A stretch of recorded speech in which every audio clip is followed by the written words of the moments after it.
देखो, मन बाहर जाना नहीं चाहता। ये बात बुद्धि में नोट कर लो।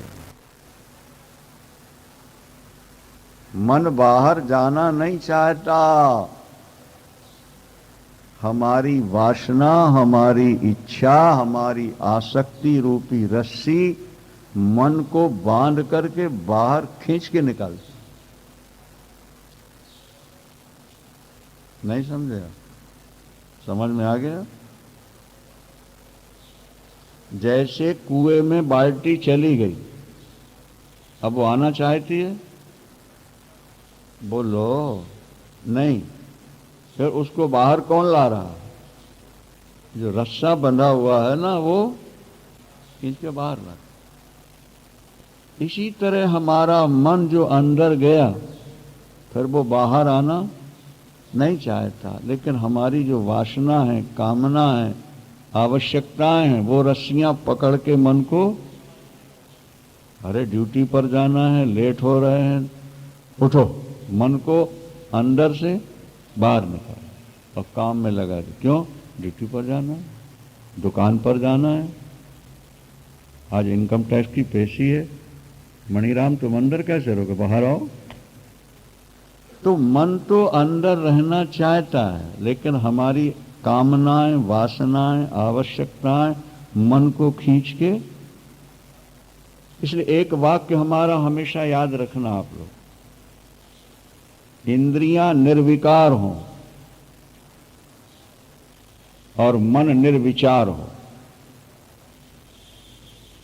तो आत्मस्वरूप का बोध कुछ ही समय में हो जाएगा। इंद्रियां निर्विकार हों और मन निर्विचार हो, इंद्रियों में कोई वासना ना हो और मन में कोई विचार पैदा ना हो। बैठ जाओ और देखो फिर तुम्हें कैसा आनंद है। इंद्रियों से जो आनंद मिलता है वो विशेष होता है, और आत्मा का जो आनंद है वो सामान्य होता है। लेकिन जो सामान्य होता है वो सदा रहता है, जो विशेष होता है वो थोड़ी देर रहता है। और विशेष को पाकर हम सामान्य को छोड़ बैठते। जैसे सूर्य का प्रकाश सामान्य रूप से सब जगह है, एक दर्पण आपने रखा तो उसमें से जो प्रतिबिंब निकला दीवार पर, वो प्रकाश सामान्य से, बोलो, ज्यादा है, पर वो ज्यादा समय टिक नहीं पाएगा। और सूर्य का प्रकाश सदा बना रहा। इसी तरह इंद्रियां दर्पण हैं, उनके माध्यम से जो सुख मिलता है वो भले 1 सेकंड का हो, 1 मिनट का हो, लेकिन वो विशेष मालूम पड़ता है। और उस विशेष को पाने के लिए हम जो सामान्य हमारा आनंद है जीवन का, without tension, peace of mind, जो हमारा आनंद है, उसको हम छोड़ देते। और वो छोड़ देने के बाद फिर हम कहीं के नहीं रह जाते, क्योंकि वो जो मिला वो तो बिछुड़ जाएगा और फिर उसे पाने का प्रयास जारी होगा। न मिलने पर तनाव होगा, वो अंदर का आनंद जो था वो गायब हो जाएगा। इंद्रियां हो निर्विकार और मन हो जाए निर्विचार, कोई विचार पैदा, बोले भगवान का ध्यान, बोले वो भी जरूरी नहीं। भगवान का ध्यान करना भी एक वृत्ति है, एक विचार है। जब दूसरे विचार बहुत ज्यादा पैदा हो रहे हों तो उनको हटाने के लिए मूर्ति का, भगवान का ध्यान करो। नहीं समझ में आएगा। और जब सारे विचार खत्म हो जाएं, केवल भगवान के विचार आते रहें, उसके बाद तुम अगर उनको भी छोड़ दो, फर्क नहीं पड़ेगा। एकदम उत्तमा सहजावस्था, उत्तमा सहजावस्था, समहज समाधि जिसको कहा। आंख खुली है तो खुली है,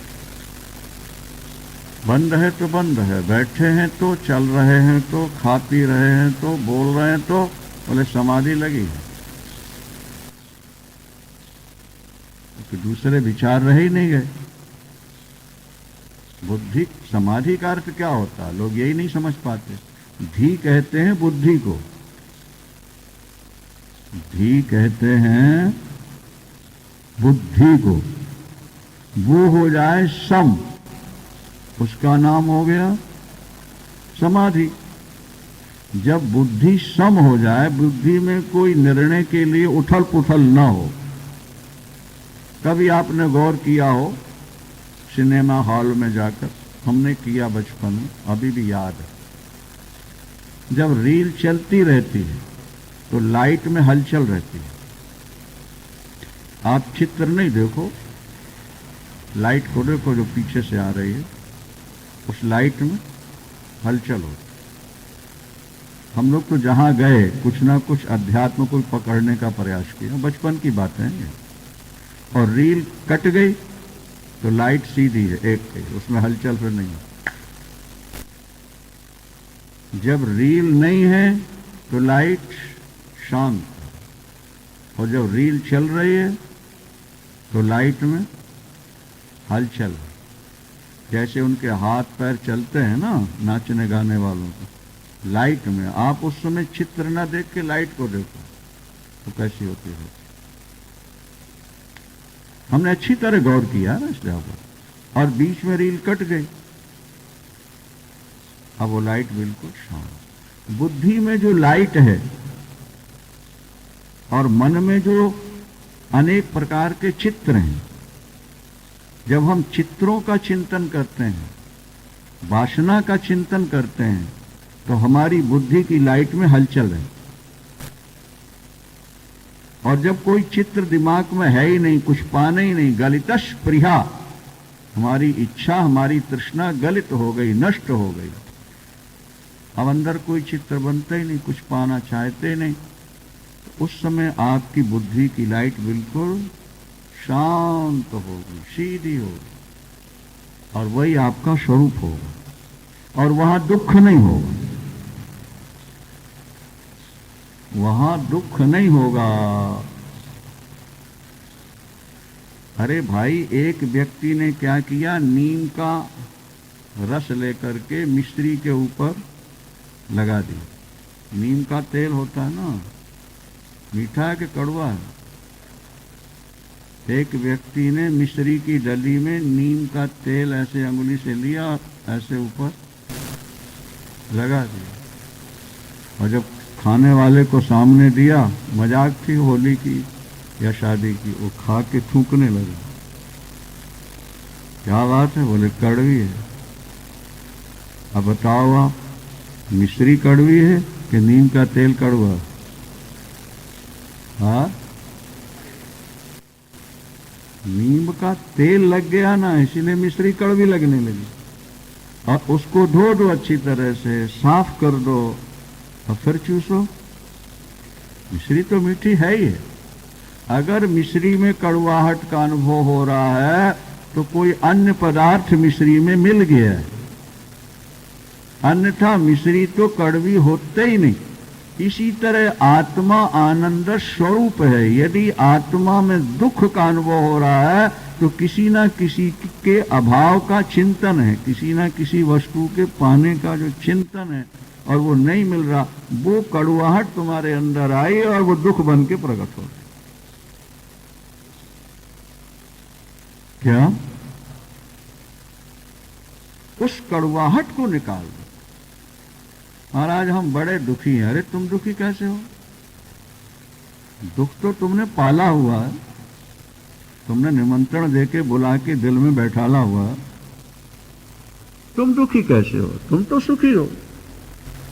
महाराज कर्जा हो गया, परिवार बड़ा है, क्या होगा? अरे बाबा, तेरे सोचने से क्या होगा? तो होना जो होना, तेरी आत्मा तो आनंद रूप है, तू तो अपना ईमानदारी से कर्म करता चल, जो होगा ठीक है, वो करने वाला जाने, हमें क्या करना है। तो देख तू कैसा निश्चिंत रहता है, शांत रहता है। अच्छा, तेरे चिंता करने से क्या तेरा दुख मिट गया? कई लोगों को हमने पागल होते देखा है, और तुम्हारे पश्चिमी देशों में ज्यादा पागल। अभी कहीं हमने पढ़ा था या सुना था कि अमेरिका से भारतवर्ष का पॉपुलेशन 5 गुना ज्यादा है। वहां 18 करोड़ है या 1 अरब? 18-19 करोड़ है वहां की आबादी। 5 गुना पॉपुलेशन भारत में। पर भारत में जितनी दवाइयां बिकती हैं उससे 10 गुनी ज्यादा दवाइयां अमेरिका में बिकती हैं। ये सर्वे था किसी। ठीक है, गलत है? तुम डॉक्टर हो, अमेरिका में रह रहे हो, उसे बताओ। ठीक है, हर गली में दिमाग के डॉक्टर हैं वहां। और बिना नींद की गोली खाए या ज्यादा शराब पिए नींद आती नहीं। संपत्ति की कमी नहीं, भोगों की कमी नहीं, लेकिन पागलों की भी कमी नहीं। अशांत और दुखी मानवों की वहां कमी नहीं है। एक सामान्य डॉक्टर भी वहां लाखों रुपया कमा रहा होता, तो बड़े डॉक्टरों की तो बात ही अलग। हम आनंद स्वरूप हैं। हमारी आत्मा और परमात्मा दोनों एक हैं और वो आनंद स्वरूप, सत चित और आनंद, ये हमारी आत्मा के विशेषण हैं, ये परमात्मा के विशेषण हैं। सत चित, जीव के साथ भी ये विशेषण है। तुलसीदास जी ने लिखे थे, ईश्वर अंश जीव अविनाशी, ईश्वर अंश। तो अविनाशी माने सत्य, जिसका विनाश न हो वो अविनाशी, सत हो गया वो। ईश्वर अंश जीव चेतन माने चित्त, ज्ञान, प्रकाश, चेतन। और सहज सुख राशि माने आनंद, सहज सुख राशि। ईश्वर अंश जीव अविनाशी, चेतन अमल, सच्चिदानंद हो गया।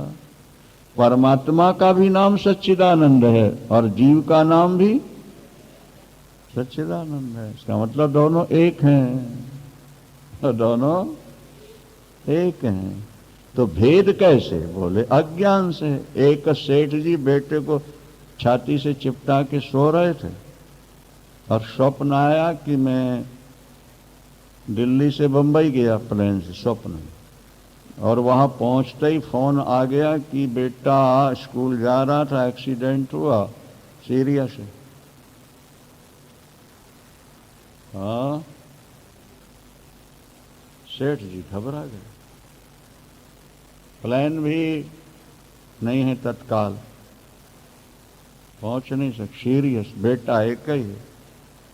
छटपटा के रोए, पत्नी ने हिलाया, आंख खुली तो बेटा तो साथ ही था। बेटा तो फिर बेटे से इतनी दूर किसने दिखाया? स्वप्न में। एक्सीडेंट किसने सुनवाया? बोलो, स्वप्न। और जब आंख खुली जाके था। पर इसी तरह जैसे स्वप्नावस्था समीप को दूर दिखा देती है, सुरक्षित को सीरियस सुना देती है, इसी तरह माया भगवती जो है वो हमें परमात्मा से दूर दिखा देती है। अनावश्यक दुख हमारे दिमाग में पैदा करके जिंदगी में हमको रुलाती रहती है। माया का स्वभाव ही है। इसलिए तू माया को तो दरकिनार कर, पीछे छोड़ दे। तू बस ये समझ कि मैं आत्मा हूं, सच्चिदानंद। मेरे अंदर दुख नहीं है। अगर दुख है तो वो बाहर से थोपे हुए हैं और वो हमने स्वयं गलतियों से थोप लिया। हमारी असावधानी थी कि हमने अनजान में प्यार कर लिया है। ये हमारा अज्ञान था कि हम इंद्रियों की वासनाओं को पूर्ण करने के लिए हमेशा सोचते रहे और उसके कारण हम दुखी हैं। इसलिए ये शब्द दिया है कि निसंकल्प सुखी भव। निसंकल्प, संकल्प रहित जिस दिन तू हो गया उसी दिन तू सुखी है। फिर तेरे जीवन में दुख प्रवेश नहीं करेगा, कभी नहीं करेगा। तो सदा सदा सुखी सुखी निसंकल्प। बस संकल्पों से देखो कितना सुंदर आगे श्लोक है। तवैवा ज्ञान तो विश्व त्वमेकः परमार्थतः त्वत्तोऽन्यो नास्ति संसारी न संसारी च कश्चन। बहुत बढ़िया। तवैव अज्ञानतः विश्वम्, ये जो विश्व तुझे दिखाई दे रहा है ना, ये तेरे अज्ञान से तुझे दिख रहा है। ये जो विश्व नजर आ रहा है ये तेरे अज्ञान से तुझे नजर आ रहा है। वृंदावन तवैव अज्ञानतो विश्वं त्वमेकः परमार्थतः। ये तुम्हारा अज्ञान है जो तुम्हें संसार दिखाई दे रहा है। जैसे अभी आपने सुना कि ठूठ को भूत समझ लिया, उसमें हेतु क्या था, कारण क्या था? अंधकार। ठूठ को भूत समझने में कारण क्या था? अंधकार। इसी तरह शुद्ध चेतन तत्व में मैं और विश्व और ईश्वर ये विभाग जो दिखाई दिया, इसमें मूल हेतु है अज्ञान। यदि अंधकार न होता तो ठूठ में भूत कभी नजर न आता, रस्सी में सर्प कभी नजर न आता।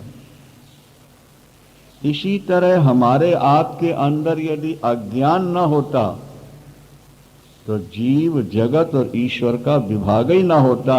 ये सब एक के एक होना चाहिए, शुद्ध ब्रह्म एक। एक दृष्टांत हम और दिया करते हैं। अंधेरी रात है, अंधेरी रात में आप 50 मोमबत्तियां जलाएं 20-20 फुट की दूरी पर। हर मोमबत्ती के प्रकाश का एक घेरा बनेगा,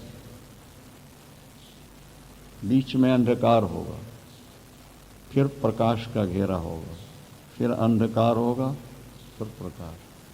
हर मोमबत्ती ये सोच रही है कि मेरा प्रकाश अलग है, उसका प्रकाश अलग है, उसका प्रकाश, हमारी सत्ता अलग है, उसकी सत्ता अलग है, उसकी सत्ता अलग। ठीक है। अंधकार विभाजक बना है, देखो, क्योंकि दो मोमबत्तियों के बीच में अंधकार, दो मोमबत्तियों के बीच में अंधकार है, इसलिए ये अपना घेरा बनाए है और वो अपना घेरा बनाए है। ये अपने को अलग मान रही है और वो ये अपने प्रकाश को अलग समझ रही है, वो अपने प्रकाश को। और जब सूर्य निकल आए, बोलो, मोमबत्ती का घेरा प्रकाश का कहां? हाँ, अब तो सारी मोमबत्तियों का प्रकाश एक हो गया कि नहीं हो? इसी तरह जब तक हमारे अंदर अज्ञान है तब तक हर व्यक्ति की सत्ता अलग अलग भाषित होती रही। तुम अलग हो, हम अलग हैं, ये अलग है, वो अलग। पर जब ज्ञान का सूर्य प्रकट होगा और अज्ञान विलीन हो जाएगा तो आत्मवत् सर्वभूतेषु, गीता में भगवान ने कहा, यह पश्यति सपंडिता। पंडित कौन है? बोले जो सबको अपनी आत्मा के रूप में देखता है। आत्मवत् सर्वभूतेषु, समस्त प्राणियों में आत्मवत् भाव हो। एक सत्ता है, एक सत्ता में ही अनेक आकृतियां। जैसे मिट्टी एक सत्ता है, उसमें कुल्हड़, सुराही और घड़े, अनेक आकृतियां। उसी से बनी है, उसी पर रखी है और उसी में फूटकर मिलना है। तो आकृतियां तो अनेक हैं, लेकिन मिट्टी सब में बोलो एक है। इसी तरह हम और आप भी घड़े की तरह हैं, जो अलग अलग समझ में आ रहे हैं, लेकिन मूल सत्ता एक है। चेतन एक और शरीर की दृष्टि से भी पंचभूत एक है। इसलिए यहां कहते तवैव अज्ञान तो विश्वम, तेरे अज्ञान से ही तुझे ये विश्व नजर आता है। जब तेरा अज्ञान मिट जाएगा तो तुम एक हो जाओगे। जगत, जीव और ईश्वर तीनों मिलकर तुम एक परमार्थता, एक तत्व दृष्टि होती है, दूसरी व्यवहारिक दृष्टि होती है। व्यवहार में अनेकता है, लेकिन परमार्थ में एकता है। व्यवहार में अनेकता दिखेगी, लेकिन जब हम तत्व की ओर दृष्टि डालेंगे, जैसे हम घड़े, सुराही, कुल्हड़, इनको जब व्यवहार के रूप में देखेंगे तो सब अलग अलग है, लेकिन जो उसके रॉ मटेरियल के रूप में जब उसको देखने लगेंगे तो सब मिट्टी। तो मिट्टी है तत्व और घड़े, सुराही, कुल्हड़ है पदार्थ। तो जब हम पदार्थ को देखते हैं तो अनेकता नजर आएगी, और जब उसके तत्व को देखेंगे एक नजर आएगा। तो हम व्यवहार में जब संसार को देखेंगे तो हर जीव अलग अलग नजर आएगा, लेकिन जब तत्व को देखेंगे एक हो, और एक का ही फैलाव, एक ही अनेक बना हुआ है। हम कहा करते हैं कि सृष्टि के प्रारंभ में परमात्मा ने एक बीज बना दिया वट का, एक बीज बना दिया पीपल का।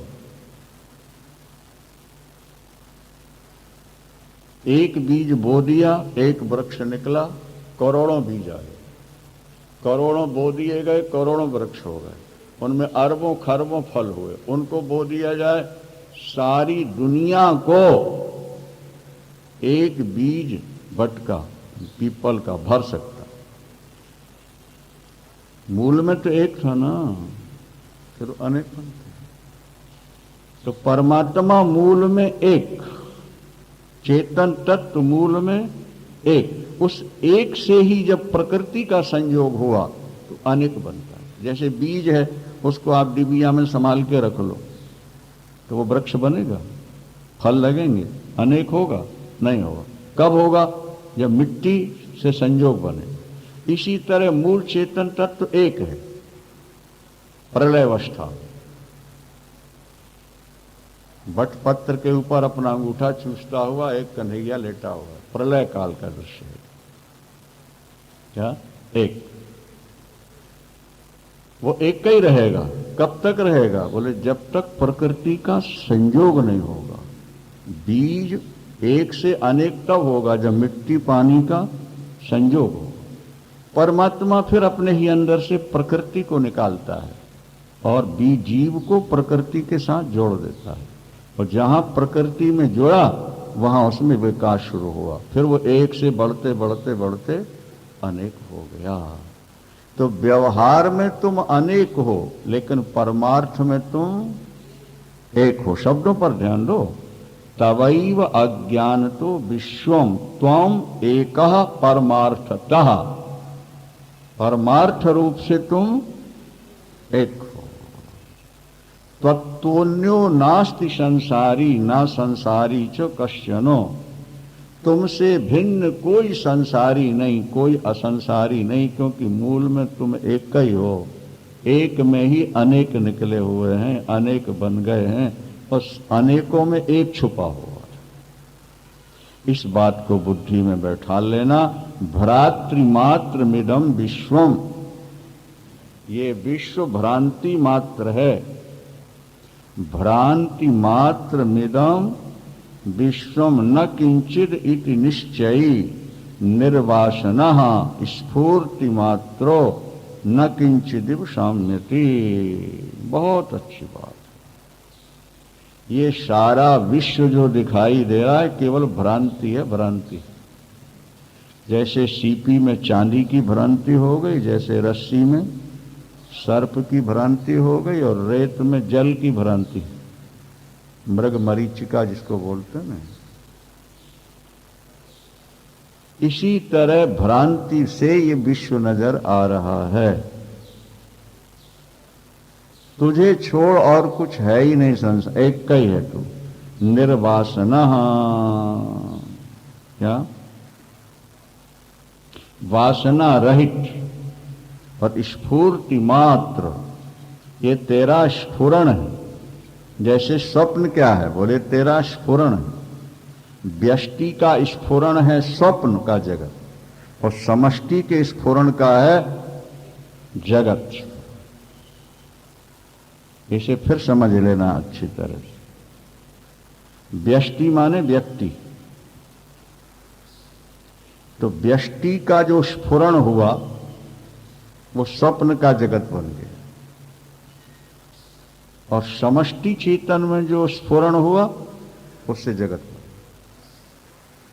तो हमारा स्वप्न जो हमने बनाया वो थोड़ी देर ठहर गया, क्योंकि हम अल्पायु हैं, और वो अमृत है, उसका स्वप्न थोड़ा ज्यादा समय ठहरता है, इसलिए संसार स्वप्न है। एक में ही अनेकता की भ्रांति है। फिर समझो, बुद्धि स्वप्नावस्था में हम एक होते हुए अनेक हो गए कि नहीं? मान लिया जाए हमें स्वप्न आया कि हम कुंभ में गए, और कुंभ में करोड़ों लोग हैं, और हम घूम रहे हैं, और करोड़ों लोगों को हम देख रहे हैं। नहीं, तो हम एक हैं कि करोड़ों हैं? हाँ, एक है। और अंदर कितने दिख रहे हैं? तो जो अंदर दिख रहे हैं वो हम ही बने हुए हैं कि बाहर से आके हमारे अंदर घुसे हुए हैं? ये पकड़ो इस बात। हम ही करोड़ों रूपों में उस समय दिख रहे हैं, क्योंकि हमारे अंदर हमें छोड़कर और कोई है नहीं, और करोड़ों व्यक्ति हमारे अंदर समा सकते नहीं। तो जैसे स्वप्न में हम एक होते हुए भी करोड़ों हो गए, इसी तरह परमात्मा एक होता हुआ भी माया शक्ति के द्वारा अनेक बन करके दिखाई दे रहा है। शुद्ध चेतन तत्व ही विभिन्न रूप।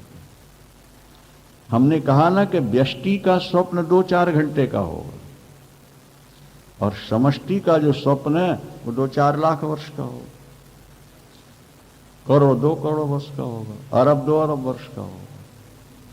हमारे आंख खुलते ही सब समाप्त, उसके आंख बंद करते सब समाप्त। वेदों में लिखा है कि परमात्मा ने श्वास ली तो वेद प्रकट हो गए। निश्वसित मत्स्य वेदा, परमात्मा ने श्वास ली तो वेद प्रकट हो, और परमात्मा ने आंख खोल के देखा तो पंच महाभूत बन गए, और परमात्मा ने मुस्कुरा दिया तो संसार का पालन हो गया, और परमात्मा ने आंख बंद कर ली तो प्रलय हो गया। क्या? निश्वसित मत्स्य वेदा वीक्षित में तस्य पंचभूतानि, शास्त्र का। और एक बात और समझ में, ये जो तुम बैठ के सुन रहे हो ना, ये हिमालय की गुफा में बैठ के तप करने वालों के पुण्य से कम पुण्य नहीं है। हिमालय की गुफा में बैठकर तपते हुए तो मन कहीं जा सकता है, लेकिन वेदांत की कठिन बात सुनते समय मन कहीं नहीं जाता। इसलिए बहवो ज्ञान तपसा, गीता भगवान ने कहा बहवो ज्ञान तपसा। एक ज्ञान एक तप है, विचार करना एक तप है ये, और इस तप से भी पूता भगवान कृष्ण हृदय शुद्ध हो जाए। इसलिए वेदांत का विचार करते रहना। किससे कहानियां सुनते तो मन यहां वहां हो जाता है, और मन को केंद्रित करना है। इसलिए कठिन से कठिन बात सुनने की आदत बनानी चाहिए। आप कहते हैं कि आत्म तत्व हमारे समझ में नहीं आया, यह कोई आश्चर्य नहीं। आप कह दें कि हमारे आत्म तत्व समझ में आ गया, बोले आश्चर्य। आत्म तत्व हमारे समझ में नहीं आया, ये आश्चर्य नहीं। समझ में आ गया, ये आश्चर्य। 16 साल के बच्चे ने 10वीं क्लास पास की, ये कोई आश्चर्य की बात नहीं। पर 11 साल के बच्चे ने 10वीं क्लास पास कर ली, ये आश्चर्य है।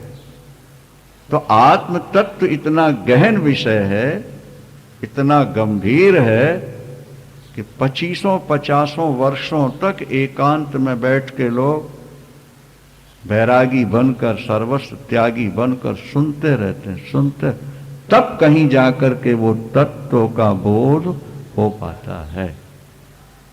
इसलिए अगर आपको समझ में आ गया तो ये आश्चर्य है, इतनी जल्दी कैसे समझ गया। और बोले अभी समझ में नहीं आ रहा, बोले कोई आश्चर्य नहीं, बार बार सुनोगे फिर समझ में आने लगे। वृंदावन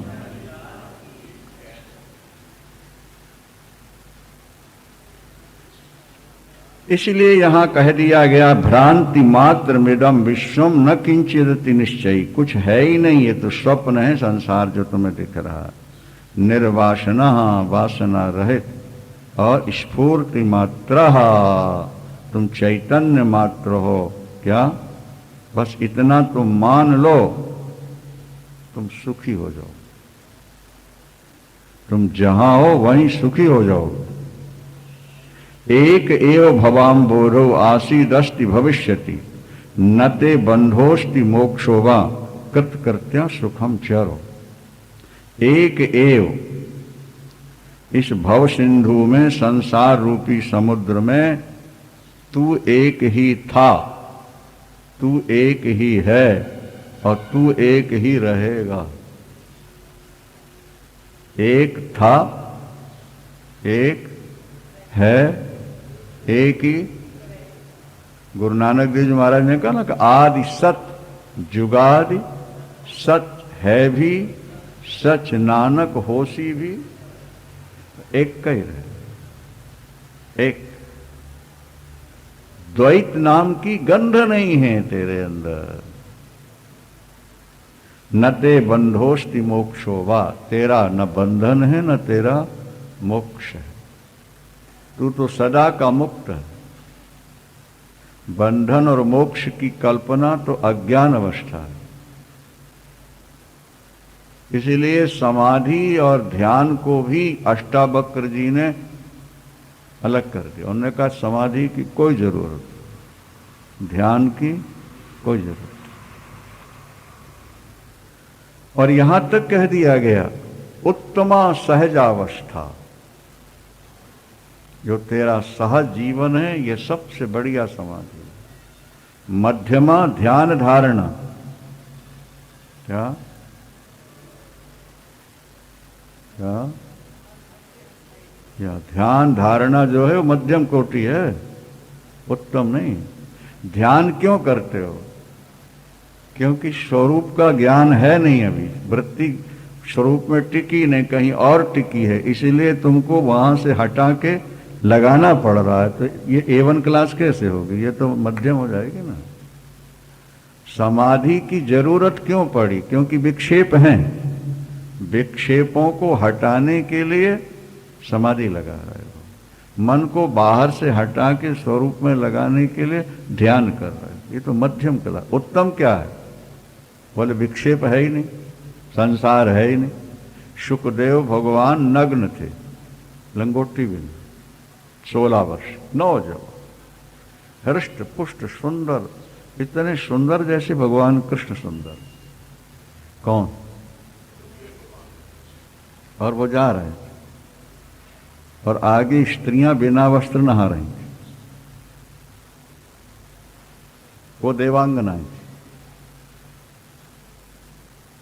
और शुक्रदेव जी निकल रहे हैं और वो नहा रही हैं बिना वस्त्र, कपड़े नहीं पहने। पीछे से व्यास जी आ रहे हैं, वो वृद्ध हैं, सवस्त्र हैं, वस्त्र पहने हुए हैं। जैसे देवियों ने देखा कि बाबा जी आ रहे हैं, व्यास जी दौड़ी, कपड़े उठा के पहन लिया, प्रणाम। उनने कहा, बेटियों पोतियों, मैं तो इतना वृद्ध हूं, सवस्त्र हूं, मुझे देख के तुमने कपड़े पहन लिया, और मेरा बेटा नौजवान इतना सुंदर बिना वस्त्र निकला, और तुम भी बिना वस्त्र, और तुमने कपड़े नहीं पहने। वो देवियों ने कहा, आपके पुत्र की दृष्टि में स्त्री पुरुष का भेद ही नहीं रहा।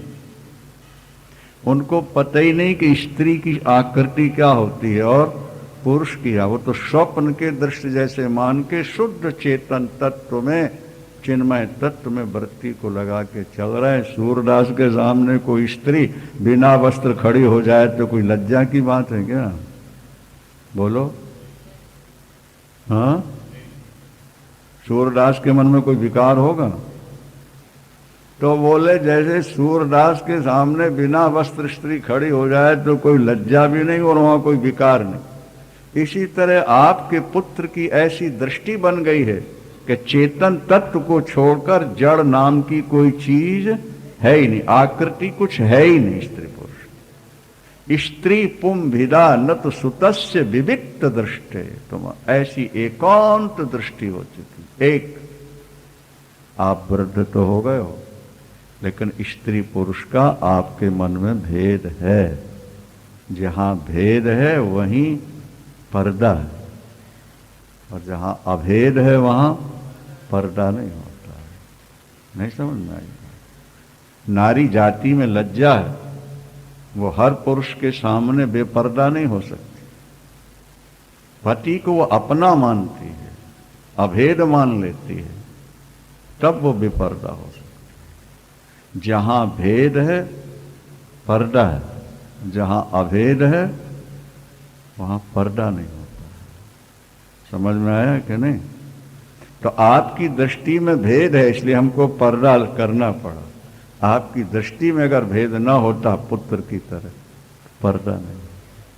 तो उत्तमा सहजावस्था, सहज अवस्था, ब्रह्म तत्व को छोड़कर दूसरा कुछ है ही नहीं। जो दिख रहा है ब्रह्मात्म, स्वप्न। मध्यमा ध्यान धारणा, मध्यम कोटि क्या है? और सामान्य मूर्ति पूजा, मूर्ति पूजा जो है वो, और तीर्थ यात्रा धमाधमा। बोले तीर्थ यात्रा, बोले अधम से अधम। इसका मतलब है नहीं कि सब छोड़ दो तुम, क्योंकि अभी तुम उस कोटि में पहुंचे नहीं, इसलिए अभी तो तुम्हारे लिए तीर्थ भी बहुत बढ़िया है, मूर्ति की पूजा भी बहुत बढ़िया है, ध्यान और धारणा भी बहुत बढ़िया है। इनको जब पार करोगे तो, जनक जी ये सब कुछ करके वहां पहुंच चुके हैं जिसका वो वर्णन कर रहे हैं अष्टावक्र। एक व्यक्ति परले पार खड़ा है, एक गुरु इस पार है, नहीं, वहां 10-20 शिष्य खड़े हैं। दृष्टांत से बात समझ में आ सकती है। गुरुदेव ने कहा जल्दी आओ, नौका से बैठ के आ जाओ। एक नौके में 5-7 लोग बैठ सकते हैं, छोटी नौका है, 15-25 शिष्य उस तरफ। वो चले, गुरु ने पहले कहा नौका पर बैठो, बैठ गए।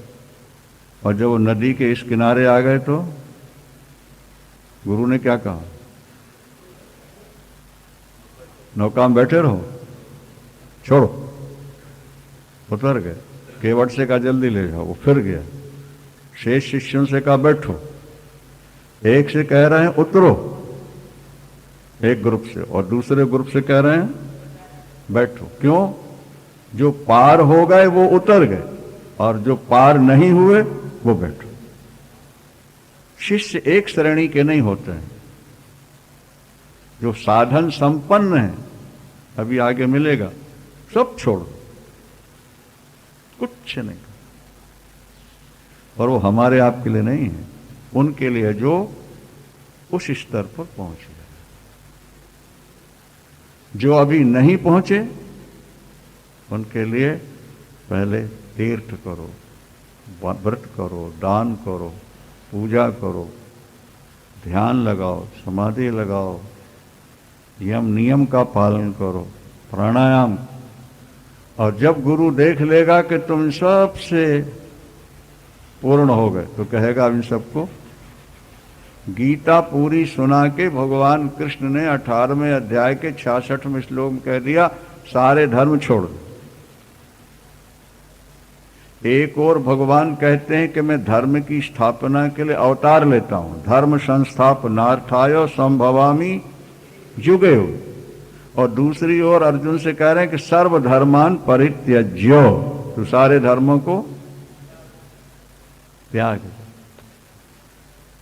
इसका मतलब क्या हो?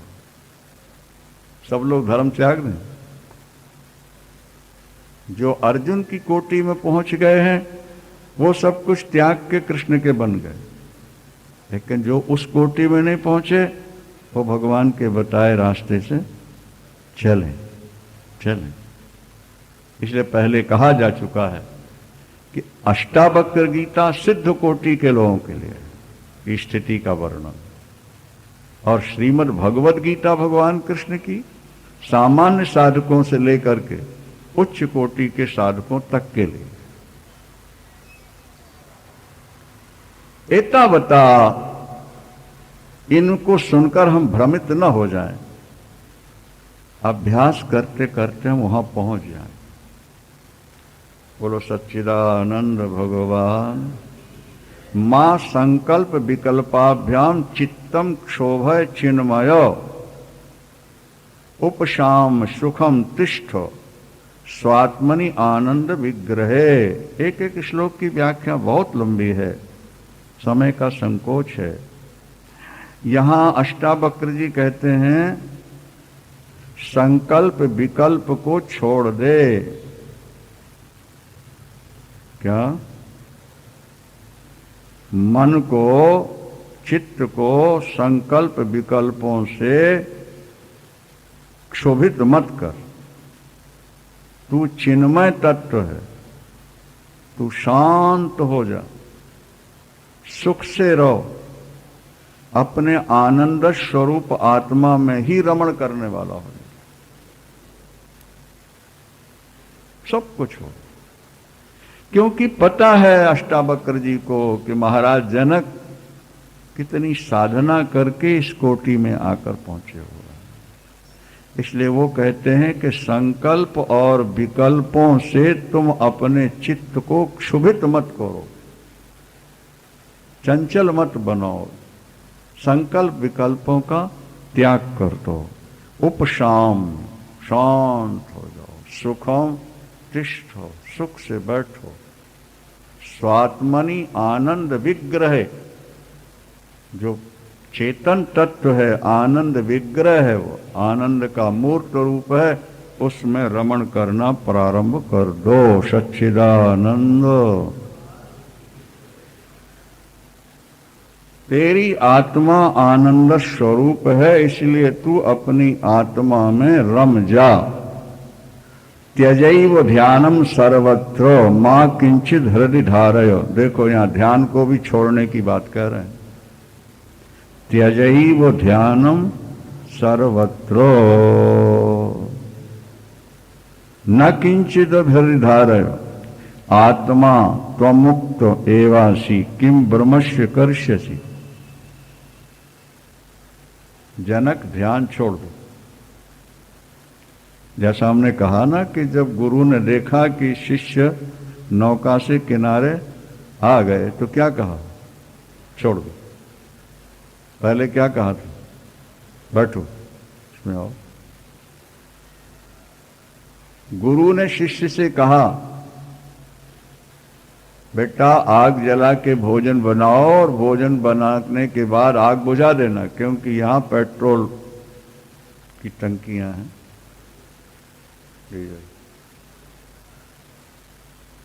चेले ने आग जलाई नहीं। क्यों नहीं जलाई भाई? गुरुदेव आप कह रहे थे ना कि आग जला के बुझा देना, तो जब बुझाना ही है तो जलाने की क्या जरूरत? उन्होंने कहा बेटे आग नहीं जलाओगे तो भोजन कैसे बनेगा?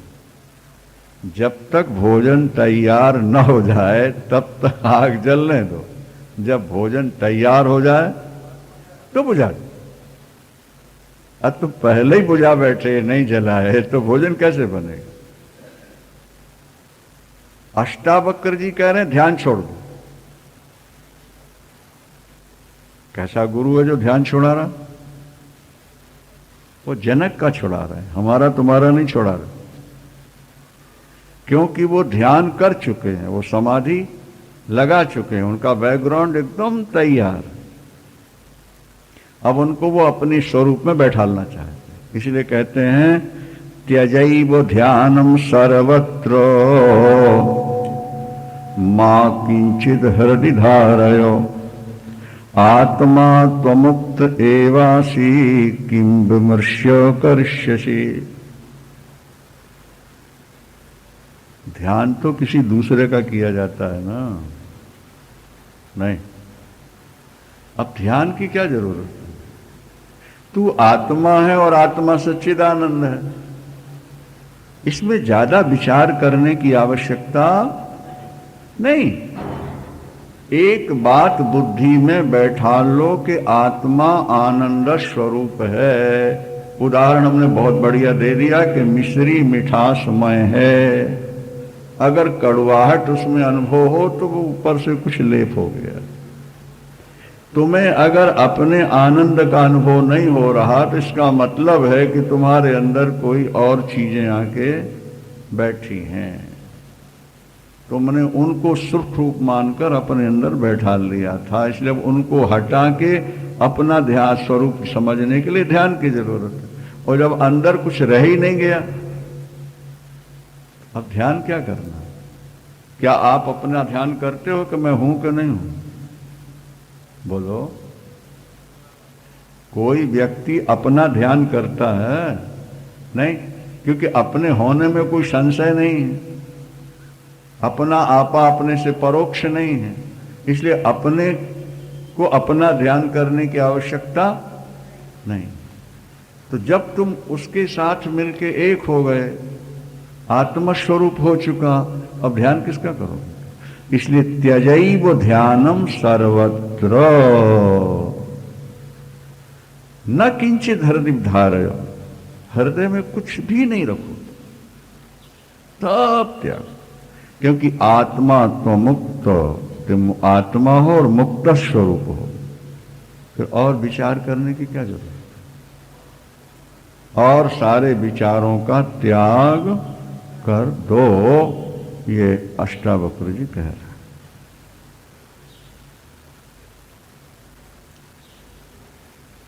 अष्टावक्र जी कहते हैं आचक्ष शृण्वाता तो नाना शास्त्राण्यनेकशः तथापि न तव स्वास्थ्यों सर्व विस्मरणाद रीते। राजन, तुमने अनेक ग्रंथ पढ़े और सुने हैं, तुमने अनेक ग्रंथ पढ़े और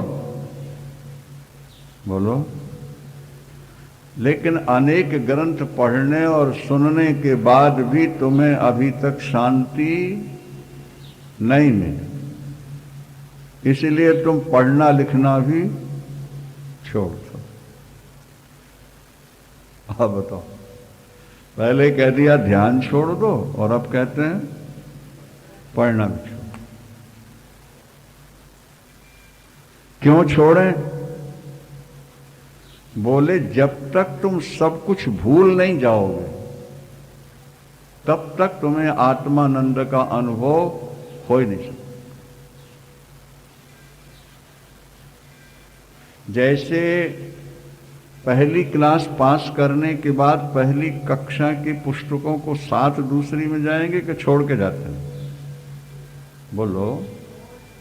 फिर तीसरी में गए तो दूसरी छोड़, चौथी में गए तो तीसरी की छोड़। अच्छा भाई, वृंदावन तत्र वेदा अवेदा भवति। एक स्थिति ऐसी भी आती है जहां वेद अवेद हो जाते हैं, माने जहां वेदों की आवश्यकता भी नहीं रह जाती। वेदों से ही ज्ञान होगा,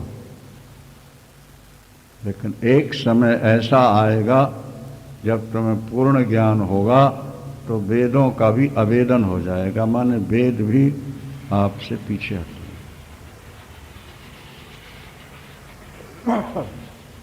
मान लिया जाए आप यहां से बाई कार अपने घर जा रहे हो, तो कार कहां तक जाएगी आपके साथ? दरवाजे तक जाएगी, गैरेज तक जाएगी। आगे शयन कक्ष में अकेले जाना। तो वेद माध्यम थे ईश्वर तक आने के, और जब हम उस तत्व को पा गए अब उनको ये कह रहे हैं कि तुम जितना ज्यादा संसार का ज्ञान प्राप्त करोगे उतनी ज्यादा बन जाओगे। इसीलिए बड़े बड़े विद्वान जो होते हैं ना, वो बहुत ज्यादा बंधे होते हैं, ये समझ लेना। ये बड़े चेले बनाने वाले जो गुरु हैं ना, ये सामान्य संतों की अपेक्षा ज्यादा बंधे होते हैं। सामान्य संत ठीक है बेचारे, रोटी और लंगोटी, बल रोटी खा ली, लंगोटी है ही गंगा किनारे पड़े, कोई चिंता नहीं। और जिनके सैकड़ों हजारों आश्रम बन चुके हैं, लाखों करोड़ों चेले बन चुके हैं, उनकी चित्त वृत्ति वहां जा रही है कि नहीं जा रही? बोलो, जा रही है। यहां कहते हैं सर्व विस्मरणाद ऋते, जो तुम्हें आज तक स्मरण रहा अब सब कुछ विस्मृत हो जाना चाहिए, सब कुछ भूल जाना। शास्त्र हमने इसलिए पढ़े सुने थे कि शास्त्रों ने कहा कि विषय विष हैं, भजन अमृत है, विषय छोड़ो और अमृत रूप भजन को अपनाओ। ऐसे चलो, ऐसे चलो, ऐसा करो, ऐसा करो, तुम्हारा स्वरूप ये है। ये समझने के लिए शास्त्र थे, और इन सारी बातों को जब हम समझ गए, पार कर गए, तो अब शास्त्रों का क्या रहे? अब तो केवल आत्मचिंतन, चिंतन की भी जरूरत नहीं है। बोध हो जाए दृढ़ तो हर जगह वही है। स्वामी राम तीर्थ कहते थे, जिधर देखता हूं उधर तू ही तू है, जिधर देखता हूं उधर तू ही तू है। गोपियां भी यही कहती थी, जित देखूं तित श्याममयी है, श्याम कुंज वन यमुना श्यामा, गगन घटा घन श्याम छई है, जित देखूं तित। मैं जहां देखती हूं, जो देखती हूं, श्याम सुंदर ही मुझे दिखाई देते। राम तीर्थ कहते हैं, जहां देखता हूं वहां तू ही तू दिख रहा है। वृक्ष भी तू है, पुष्प भी तू है, उसकी सुगंधी भी तू है, और भ्रमर भी तू है, सब कुछ तू। गीता में भगवान कृष्ण ने कहा, कुंड में अग्नि जलाई वो भी ब्रह्म है, सुरुआ उठाया वो भी ब्रह्म है, सामग्री उठाई वो भी ब्रह्म है, मंत्र भी ब्रह्म है, और जब हवन किया वो भी ब्रह्म है, तो उसका फल क्या होगा? बोले ब्रह्म ही होगा। ज्ञानी की दृष्टि में ब्रह्म से भिन्न कोई पदार्थ है ही नहीं। ज्ञानी की दृष्टि में ब्रह्म से भिन्न कोई पदार्थ है। अब चम्मच है हवन के लिए, शुरुआ, बोले ये भी ब्रह्म। तो जौ तिल चावल जो रखे हैं हवन के लिए वो भी, जिस हाथ से उठाया वो भी, और जो मंत्र बोले जा रहे हैं, जो आग जल रही है, जब सब कुछ ब्रह्म है, प्राप्ति किसकी होगी? ब्रह्म की होगी। ब्रह्म के अतिरिक्त जब कोई वस्तु रहे ही नहीं तो शरीर छोड़ के फिर तुम जाओगे कहां ब्रह्म को छोड़कर? ब्रह्मार्पणम ब्रह्म हविर ब्रह्माग्नौ ब्रह्मणा हुतम ब्रह्मैव तेन गंतव्यम ब्रह्म कर्मो समाधि। यहां कहते हैं सब छोड़, शास्त्र पढ़ना भी आप लोग छोड़ नहीं देना। बोलो सच्चिदानंद। ये आप लोगों को नहीं कहा जा रहा, तो उस कोटि में, जनक की कोटि में जो संत पहुंच गए हैं, ये उनकी आचक्ष शृणु वा तातो नाना शास्त्राणि अनेक शाह तथापि न तब स्वास्थ्यम। तुमने बहुत पढ़ा, बहुत सुना, लेकिन अभी तक तुमको पूर्णानंद प्राप्त नहीं हुआ, और तब तक पूर्णानंद प्राप्त नहीं होगा जब तक तुम सब कुछ भूल नहीं जाओ। परमात्मा को छोड़कर जब तक सबको भूल नहीं जाते तुम, तब तक वो अनुभव नहीं। इसलिए अगर ध्यान में, भगवत चिंतन में सामान्य व्यक्ति लग जाए, उसको जल्दी लाभ होता है, उसको जल्दी लाभ होता, क्योंकि सामान्य के अंदर और कुछ है ही नहीं, वो केवल एक ही रह जाएगा, और विशेष के अंदर बहुत सारा भरा पड़ा, तो बहुत कुछ उसके दिमाग में आता रहेगा, उसे सफलता में समय लग सकता। इसलिए शास्त्रों ने कहा, या तो बुद्धि में इतना पारंगत हो गया है कि एक बार शास्त्र पढ़ लिए, सुन लिए, बस छूट, और या फिर ऐसा मूर्ख है कि ग्रंथों की बात दिमाग में आती नहीं, केवल एक बात आ गई है कि परमात्मा सत है, चित है, आनंद है, और आत्मा भी आनंद है, बस एक की में लगा हुआ है, लगा हो उसे जल्दी लाभ हो जाए, उसे जल्दी लाभ।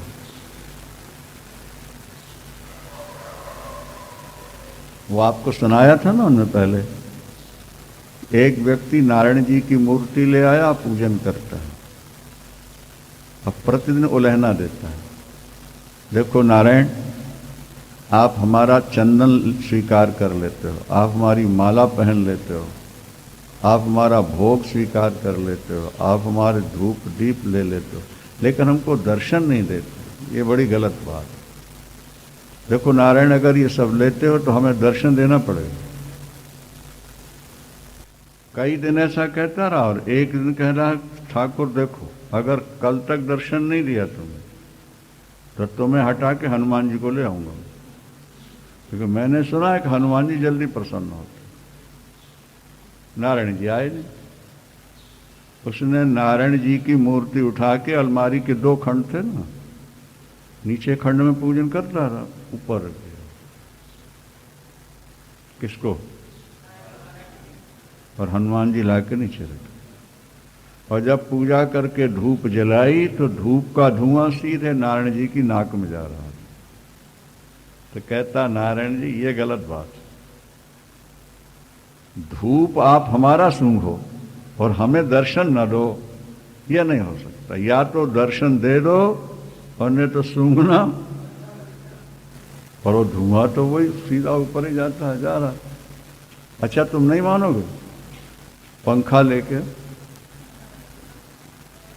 जब तक तुम दर्शन नहीं देते नारायण, मैं धूप सूंघने नहीं दूंगा।